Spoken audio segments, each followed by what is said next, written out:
A name I've been hearing a lot about every time I talk about Travon Walker is Danielle Hunter. I'm sure many of you have heard about this as well. Basically, to catch you up if you haven't heard about it, I made a video talking about how I'm not a huge fan of Travon Walker, the way that, what his skill set is typically translates to the NFL.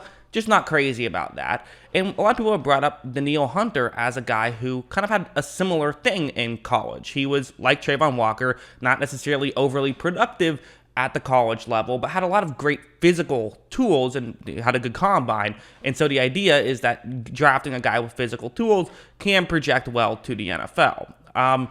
One thing that I would say right off the top is I'm not exactly sure the number one way I would go about things is saying, well, there was this one guy who 7 years ago was a third-round pick and ended up being successful. That might not be a great argument right on surface level, but I'm going to dig a little bit deeper. I'm not just going to view that on face value, because maybe there is something with Hunter that we can learn and use in Travon Walker's case, because they are relatively similar. First, we can look at Hunter's box score stats when he was at LSU. Not a ton of production, only 4.5 sacks in the 3 years he was there. Got significant playing time in 2 of those years, so again, sacks aren't the best way to measure production. I prefer to look at pressures, but they don't have pressures back that far, so we have to just look at sacks. But we can look at Pro Football Focus. They've started doing college stuff in 2014, and you see with that, okay, the numbers weren't spectacular, right? Defense and run defense as a whole were actually still pretty decent, not great, like solid for college. You still wouldn't love that projecting to the NFL of sub 80, but it's at least, it's not the end of the world, I guess, but it's definitely on the low side, and especially when you get over to pass rush of just a 57.9 grade, and yet Hunter would go on to be a good NFL player. So what happened here? Well, for one, let's just go and look at his actual NFL grades now. And again, I know some people are going to say that PFF grades suck. They don't. So anyways, let's just keep going. So what we're going to see here is that, so for the first couple of years, it was kind of similar to what we saw in college, quite frankly. It was him being a good run defender who wasn't a spectacular pass rusher. I mean, in fact, the only year that he really stood out as a pass rusher, it took him until his 5th year, and he had a slow and steady increase for a lot of these years. 62.3 pass rush grade is on the low side. It jumped up a little bit for a couple of years, and then kind of really started to get good these past few years. Now, you look at his actual numbers, like sacks and hurries, you will notice that his second year, he had 13 sacks, which is obviously very good, but only 33 hurries. So he was kind of just doing a better job of translating those into sacks, which tends to be a little bit inconsistent. And it wasn't until his 3rd year where he really got a good amount of hurries, which that's what you look for. Hurries and pressures. Those are way more, those transfer year to year a lot more than sacks do. So it seemed like he kind of got a little lucky his 2nd year.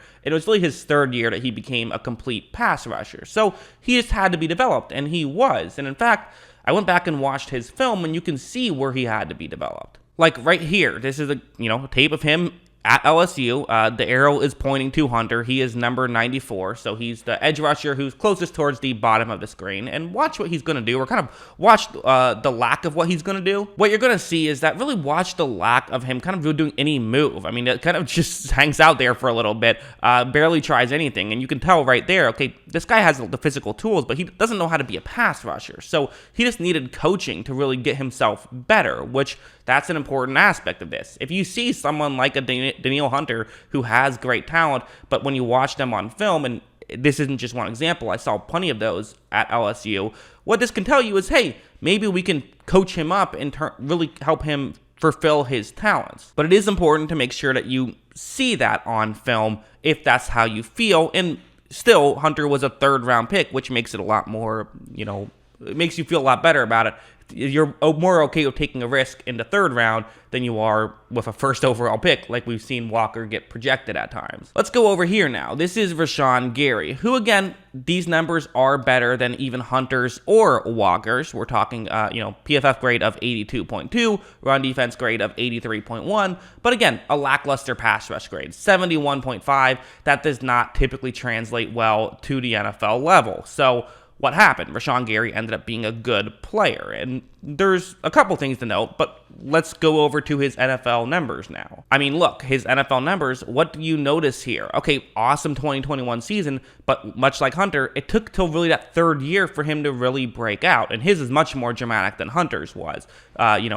His pass rush was just not very good his first 2 years, and then he was awesome in year 3. So that's kind of the point about Walker, is if you are drafting him, you better not be expecting him to have a really big impact as a rookie. These are Walker's overall college numbers, and they're not that different than Danielle Hunter's. They're a little bit worse for sure, about 4 points worse in terms of total defense, and then the run defense is a couple of points worse, so the pass rush is better, but the overall numbers are definitely a little bit worse than Hunter's, who was already this extreme example of a guy who had no production and still found a way to make it work. However, if you're maybe watching this in the future and your team has already drafted Travon Walker, this is what can give you hope, right? There is a chance that someone of Walker can still be successful. I don't hate Walker as a prospect, although I would definitely say there's other prospects I like more than him. I think my main point about all of this is going to be a rather simple one, which is we're chasing outliers here.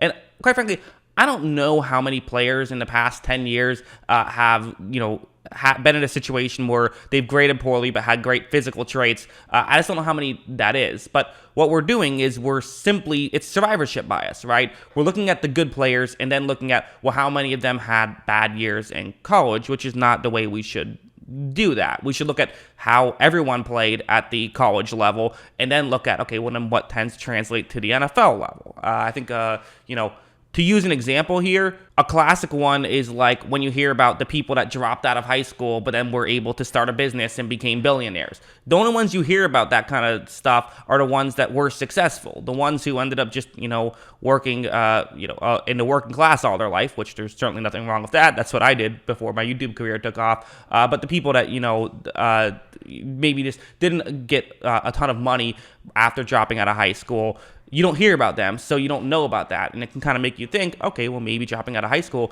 isn't that bad of an idea, but statistically, you're going to make a lot less money if you do that. I didn't go to college, right? But I still make decent money here on YouTube. But that doesn't mean that going to college means that you're going to make less money. It's just I'm the exception to the rule. There are exceptions to the rules, and I think that probably what's going to happen is that Danielle Hunter and Rashawn Gary are exceptions to the rule, and even with those exceptions, it took them multiple years to really be good, and that's important here, because I know people are going to say, well, wait a second, the Detroit Lions, they don't need someone to be successful right now. Like they got some work to do. But you would like them to be successful next year maybe. And also worth mentioning, this means that you're not going to know if this player is good or not until after 3 years of giving them significant playing time. Well, that means that in that third year, when you're trying to be competitive, I'm sure you're going to be trying to be competitive 3 years from now, you're still going to have a big unknown, and maybe you're just going to say, screw it, let's just get a guy who we know can be successful then. So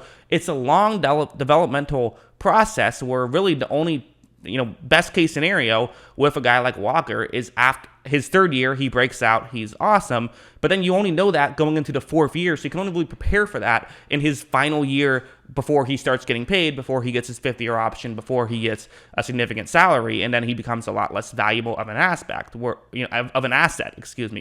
a guy like Thibodeau, if you believe he's going to be successful right away, he's someone who you just plug in and play, and you're good, and he will be valuable for several years to come. So that's where my issues with Walker lie. It's not that I think he's not going to be successful as a prospect. I think there's a very good chance he could be successful, but am I willing to bet on it and bet heavily on it? No. I'll, again, take a flyer on it for sure. I like taking flyers on guys like that, especially in day 3 and even in day 2 to some degree. But at the edge rusher position, where production seemingly just translates so well from college to the NFL, give me the guy who's produced. That's just how I view it. But I want to make a video kind of talking about that because it still is interesting and shows that there are exceptions to every rule. So that's what I think. What do you guys think? Let me know in the comments below.